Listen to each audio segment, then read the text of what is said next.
Good morning, everybody. It is Jillian.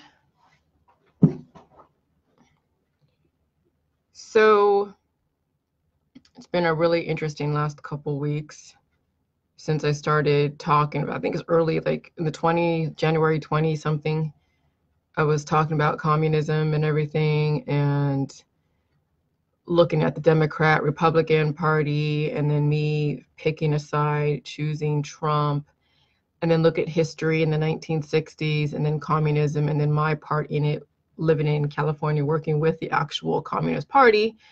But it was an offshoot or rebranding called the Independent Movement. And then finally, I narrowed everything back to then China. Okay, China is a current communist country as well as North Korea. I guess Iran is or something. And other countries that don't like our way. So there's a lot of countries that are not like the West that I would say are dictatorships or communist. So, and we have a major infiltration, which is why we're seeing the impeachment trials and why that's become a huge production, huge circus, but it looks like the Republicans are going to win because the Democrats absolutely have no argument, really. I mean, they have an argument, but it doesn't really, it's not airtight. It's more speculation, more political than really evidence. So I'm really seeing some glimmers of hope that we're not going to have an impeachment. I mean, we already have the impeachment. We're not going to have him be held be held with high crimes and misdemeanors. So that's my guess with that. So anyways, with this whole fear of the coronavirus and with the biological weapons labs that are out there in China, then we're hearing that some were in Canada and then some Chinese spy stole the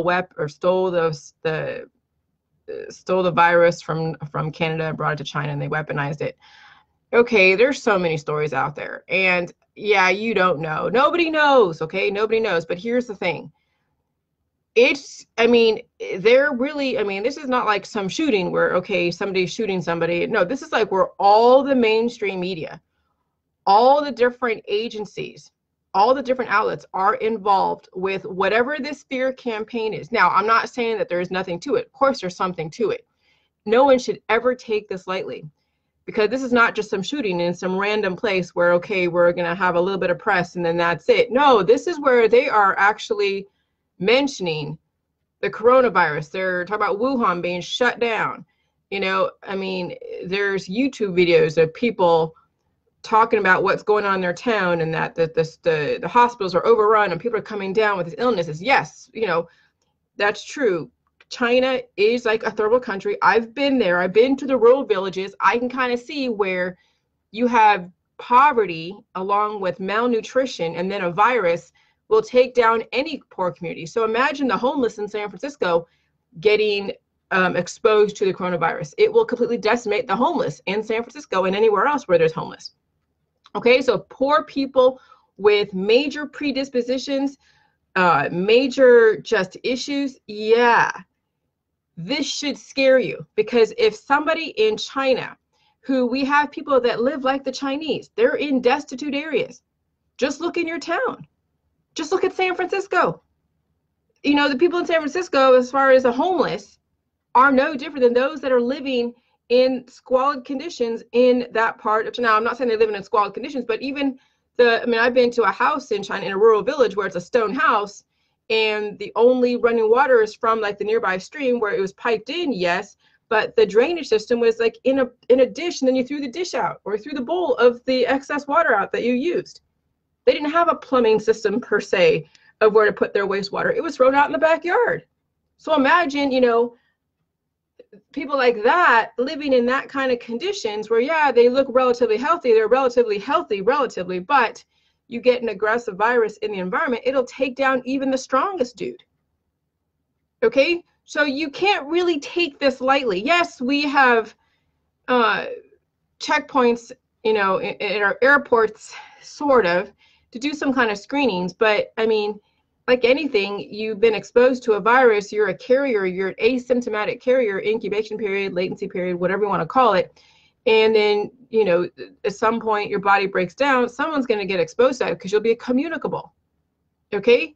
So this is not something you take lightly. I mean, if people are, you know, just like with the flu, if people who are weak and immunocompromised and have issues, okay, they will succumb to the complications of an aggressive virus that the body doesn't know. And so that's why they're now doing this whole campaign, this whole vaccine campaign, which is like, okay, this is like a duh. We knew this was going to happen. They're going to have a vaccine or create one. And I'm actually just watching a group, and who knows, down the road, I might invest in vaccines down the road, because here's the thing. We're trying to give people an option with J juice. We know that there are other people that will not do J juice, don't even know about J juice, and they can't afford to be exposed to an aggressive virus in the environment. So they're going to need to have some kind of preemptive exposure to give them a layer of protection. So it's an attenuated version, not the actual aggressive version. And so that will slow down the antibody accumulation. So whenever you guys get exposed to a virus, okay, especially if it's shedding, and that's the whole herd immunity, you have now taken the aggressive level, the severity level down a notch. It's filtered through you, and then relative to how strong or weak you are will be how communicable it is. Okay, so this last couple weeks, I've been noticing just a change in my biochemistry. And I mean, it's around the time where I should be getting my period. I mean, the 28th, I should be getting my period on the 28th. The only signs that I see is that either my intestines are holding poop a little bit more, but not so much. But I noticed that there's a total difference in how I eliminate. I noticed a really drop in sugar a couple days ago, where I'm telling my group, you know, I ate a whole bunch of carrots as if I was starving. I did fall into the fear a little bit as far as the virus, because I have people that I love in California, in parts all over, that are not going to do the J juice, totally underweight. Like, I know if they get exposed to something as aggressive as this, that it will take them down, especially some respiratory infection. Because when you have a weak body that has weak lungs, imagine how much antibodies and mucus will clog up and squeeze where you can't even breathe. I mean, that's like asthma / bronchitis / pneumonia. When somebody has already predispositions like that and they get exposed to something like SARS. Now, I was in China when the SARS epidemic was going on. I didn't even know it, because I was in San Francisco and I was at school, and I wasn't really paying attention to the news, and I wasn't like all into the fear stuff. So yeah, I went to China right like at the middle of summer of 2003. Okay, the summer of 2003, I was in China dealing with the SARS, but I didn't know. So, I mean, I went on a plane, and I think when I took the yellow fever vaccine, I think I got a little bit sick. And so I was a little bit under the weather when I was in China in country. So I didn't even go to, I went to Tiananmen Square, but I didn't go to fly a kite in the square at night. I think I stayed in the hotel room, the Dongfeng Hotel. And then I think that we had to cancel one of our natural tours trip because we were both sick, my friend Ivy and I. And so we just stayed home for a week over in Guangzhou, or the Guangzhou. And so so I got to kind of hang out with the locals. But we've been exposed to these viruses, and we can't afford for people to have the rapid accumulation of antibodies. So this is why it is imperative that somebody who has already major predispositions already, that they get some kind of exposure to this virus. Now, I'm reading, people are tripping out. They're thinking that, Bill Gates, he's getting older. His kids are, his kids have predispositions. He has predispositions. His wife has predispositions. The messed up elite, the ones that are, giving all this grant money. Now, you can call them messed up elite. You can call them, okay, they're saviors because, you know, Bill Gates is trying to help out third world countries, but then can the West afford all these vaccinations on top of each other? We have no choice. Unless you strengthen your body, you get exposed to any aggressive virus in the environment. That rapid antibody accumulation will take down even the strongest person. Okay, you have people that are workout queens and kings that think that they're so healthy, they will get taken down by a virus because they keep working out their body to such an extent that it actually is breaking down their immune system, making it weaker. Yeah, they have create muscles, but it comes at an expense, at the expense of your immune system. So it's almost like you guys are stuck between a rock and a hard place. You can't afford to be glib. You can't afford to say this is like a fear campaign. Potentially could be, but then can you really afford to not take part if you're not doing the J juice? Now, here's the thing with the J juice. The Jilly juice and the coronavirus is not a cure. It's not going to just automatically save you from the coronavirus. I mean, it could potentially give you that protection, that support, but guess what? You have to heal. And I have no idea what kind of weaknesses you have at the surface that needs to be dealt with first, because I don't know your medical history. I don't know your family genetic predisposition. So if you're going to do Jilly juice because you're trying to now hope that you're not going to get affected by the coronavirus, now you have to actually make the choice to heal the whole body. It's not about the coronavirus. It's about every single virus out there that you've ever been exposed to on a weak body. Okay? And so the whole thing with the Wuhan in China, okay, so there's a third world country, sort of, it's a communist country. So if one person gets affected, 1 or 2 or 10, they're going to basically shut down the whole society. And that's what happened out there is why you're seeing people are leaking out, you know, their frustration and their fear is the fact that they've shut down all of commerce, all of transportation, even the truckers to bring in supplies. They basically just stopped the city. Everyone has to hunker down for who knows how long. And they have the whole city surrounded. No one can go in or out. Okay, that is scary, but that's a communist country. Okay, now those of you that are voting Democrat that want something like that, where you want to give away your First Amendment rights, your Second Amendment rights, and you think that Trump is an evil whatever, he's trying to stop the communism in the best way he knows how. Because imagine if we acted like a China where we have 1 or 10 people afflicted, and now we're creating this mass hysteria, and they shut down all the highways and shut down everything, and then everybody goes and buys all the food, and then you hunker down. You really want to have that kind of society where you don't know how long, where they would rather burn that town down than actually deal with this virus with either vaccines or Jilly juice? The vaccines are going to be your savior, because if you don't have a vaccine, you're going to end up like that China, because there is no other recourse. People are not going to do Jilly juice right off the bat, though we need to get Jilly juice way out far and wide. But if you don't put some kind of faith in the vaccine, what other faith and hope does somebody have that's not doing Jilly juice? It's not going to be their pills. If you're in the allopathic industry and you're not into the herbs, and if you are into the herbs, you're still going to be susceptible to the complications, because herbs and all the supplements and pills and powders are not going to be effective against some aggressive virus. If anything, it's going to leave you more open. And so those that believe in vaccines, which is the majority when you think about it, though we're seeing now, you know, the anti-vax when you come up a lot, that is the hope in our society, so we don't end up like a communist country where they shut everything down because nobody has any hope. They just think that, okay, the only way to stop the spread of it is to quarantine everybody, which means that nobody comes in or out. We don't want to have that kind of mass hysteria. But we're seeing the anti-vax campaign really take root. They're blossoming. It's already, you know, causing more issues than not. I mean, I don't know who started the anti-vax movement. I don't know who started the conspiracy, but I can venture to say that the communist sympathizers have instilled some major instability in the West. Okay?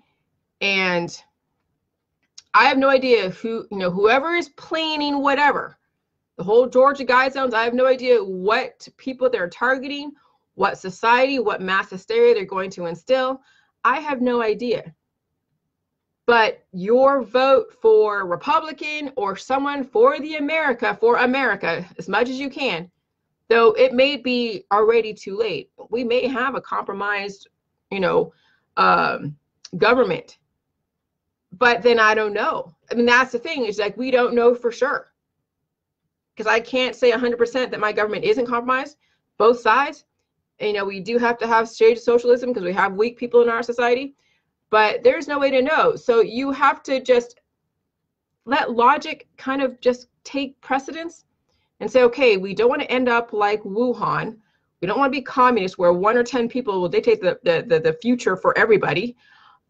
We still got to keep commerce going. We can't just shut down society because of a virus. You have to put some kind of faith in the vaccines, because when you have 100 people who believe in the vaccines, then not have access to a vaccine, something that's going to make them feel like even if they have so many predispositions that's going to cause, some kind of adverse reactions, at least it's something. Give people something to glom onto, because I'm telling you, these fear campaigns are going to be even more and more and more aggressive. And so those of you that know that the Jilly juice and the vaccine can work in conjunction, or it could be in lieu of if you are at that point. But you got to give the other half of the population something to glom onto, a hope, because I'm telling you, the pills, powders, and supplements, and the herbs and the extracts and the detoxes are not going to work against the virus. They only suppress the immune system. And so what they do, what the herbs and the extracts and the oregano oils and the essential oils do, they act like chemotherapy. They may stop cell replication, but it also stops the good cell replication. So essentially, you've just stagnated the growth and the development of your child as well as your body. When you keep applying oregano oil or colloidal silver or turmeric or honey or any of these things that are offered by the holistic market. So really, the vaccine is probably the safest thing. Okay, so that way we don't have mass hysteria and end up like a Wuhan where everything is shut down because one person or 10 people have dictated the lives of hundreds and thousands of millions, or even 1,000 people. Let's say we had 1,000 people here in Ohio that had the virus. Well, that's, we have people that have predispositions. Should my life be affected by those 1,000 people? Or maybe that's their own fault that they have predispositions that cause them to have adverse reactions to the virus in the environment.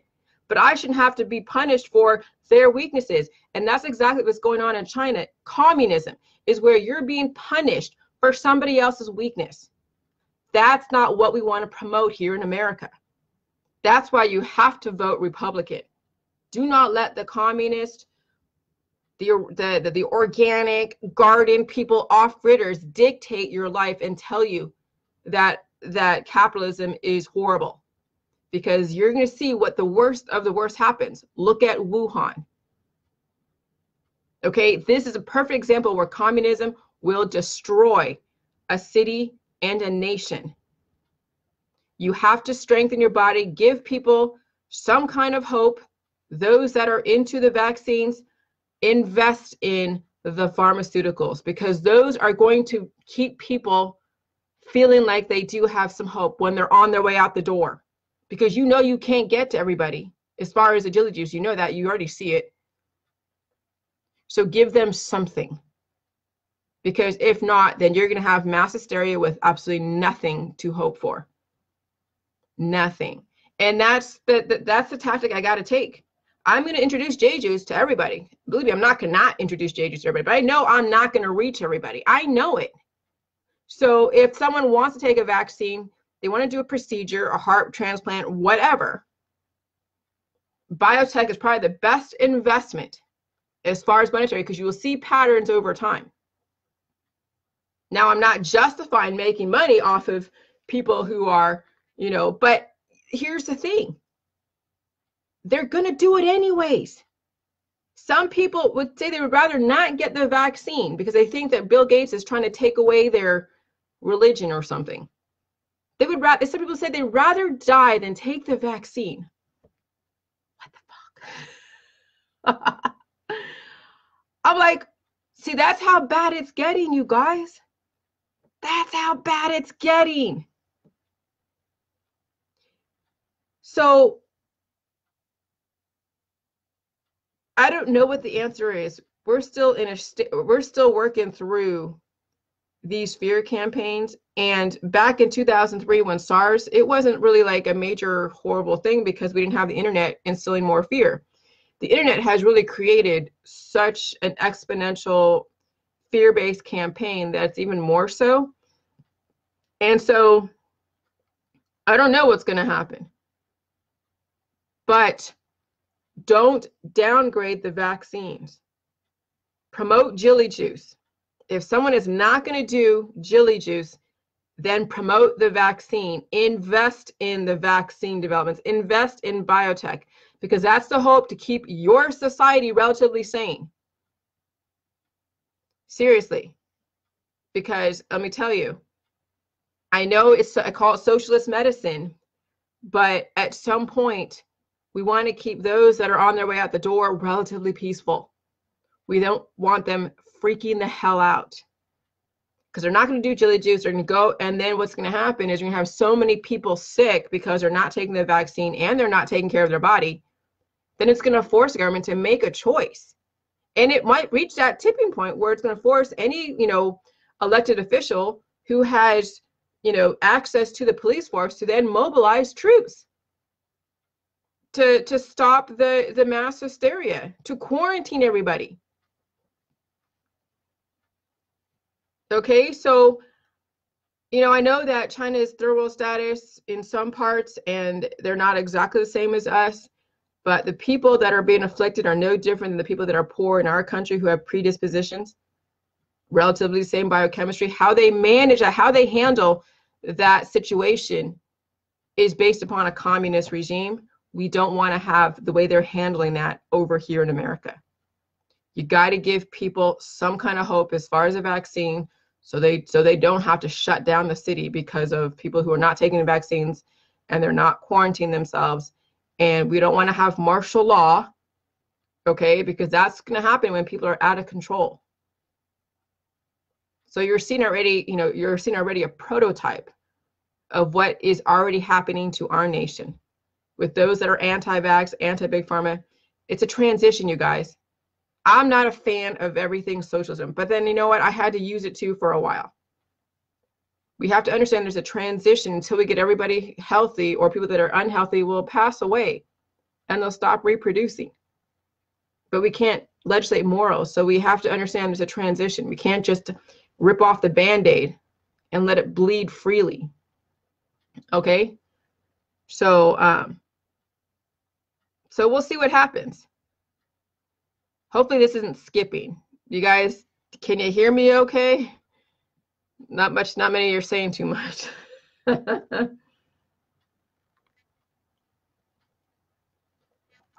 But I really want you guys to just calm it down, promote the vaccines, okay? Because that's going to absolve us from going down a very treacherous, out of control path. Now, I have no money right now in any of the vaccine companies. There's probably a bunch of them. But I'm going to let you know down the road, yes. Because at least it'll give people a stay of execution, and then they can choose whether or not they want to use that time wisely or just keep buying themselves more time until they have nothing left. But I'm going to be totally honest with you. Yes, I'm going to be investing in biotech in the future, because we got to give people that option when they're at death's door. But we have J-Juice. J-Juice is going to work hand in hand with biotech as well as with J-Juice. Okay?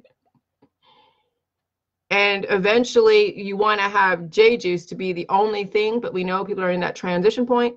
They're at the 11th hour and they either live or die, and you want to give them that opportunity, that option. Okay? But we can't just rip off the Band-Aid, take away that stuff, and neither does our society. Just remember, what happened in China could very well happen here if we let people get that out of control. Because it's a communist country, 1 or 10, 100,000 people, dictating millions and millions of people's lives. That's communism. That is communism. Now we can have shades of socialism, but when it comes down to health and pandemics and epidemics, you have to put faith in the vaccine. If you don't, you'll end up where everyone is quarantined and nothing comes in or out, and now you have to sit and hunker down for who knows how long. And who knows if they just burn the city down. We hope it doesn't happen like that, but that's kind of where the anti-vaxxers are taking us. And it's unintended, but we'd have never seen what the worst can happen. But now you're seeing China is an example of what could happen when you have so many people who are anti-vax and that messed up as far as predispositions, because they don't have a vaccine for the coronavirus out there. So what's the other choice? What's the alternative? You quarantine a city and shut it down. You don't want that to happen. Invest in biotech, invest in J-Juice, and then eventually have J-Juice be the thing that people depend on, not biotech. But allow that transition, allow someone to keep giving themselves days of execution until they pass away. Give them that choice, because their happiness is going to affect you, or their unhappiness is going to affect you. And you have so many people unhappy, it's going to affect you. Okay? Give people the option of J-Juice as well as vaccines. Don't nix both of them or either one of them. All right. Have a good day.